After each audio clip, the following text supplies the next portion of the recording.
घरात मांजर ठेवणे शुभ की अशुभ ते आजच्या व्हिडिओमध्ये आपण बघणार आहोत। कुत्रा, गाय, म्हैस याचबरोबर मांजरही पाळीव प्राणी आहे। बरेच लोक घरी मांजर पाळतात, पण जे मांजर पाळत नाहीत त्यांच्या घरीही मांजरी येतात। परंतु घरी मांजरीचे आगमन शुभ आणि अशुभ चिन्हांशी संबंधित आहे।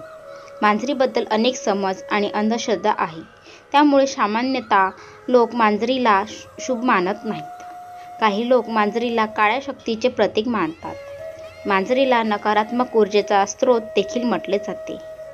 धार्मिक शास्त्रामध्येही घरात मांजर येण्याशी संबंधित शुभ आणि अशुभ चिन्हे सांगितलेली आहेत। घरात मांजरीचे आगमन शुभ की अशुभ?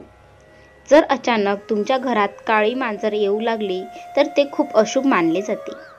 काळी मांजर घरात येताच काळी मांजर रस्ता ओलांडणे, काळी मांजर तुमच्यावर आदळणे, काळी मांजर तुमच्यावर हल्ला करणे इत्यादी जीवनात येणाऱ्या संकटाचे प्रतीक आहे।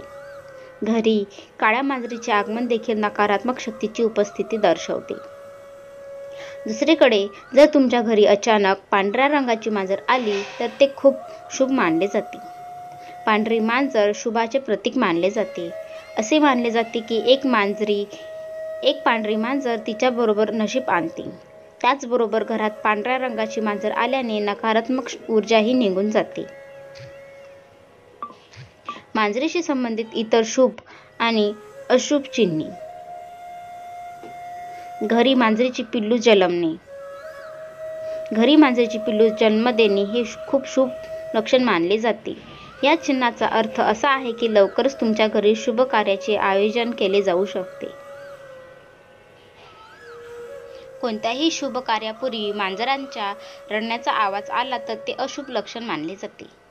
मांजराच्या रडण्याचा आवाज जर अनेक दिवस सतत येत असेल तर ते मोठे संकट येण्याची चिन्हे आहेत। घरात मांजरांचा मृत्यू: जर तुमच्या घरी मांजरांचा मृत्यू झाला तर ते खूप अशुभ लक्षण आहे। याशिवाय मांजरीला कधीही मारू नका। मांजरीला मारणाऱ्या व्यक्तीचे अशुभ नक्कीच घडते।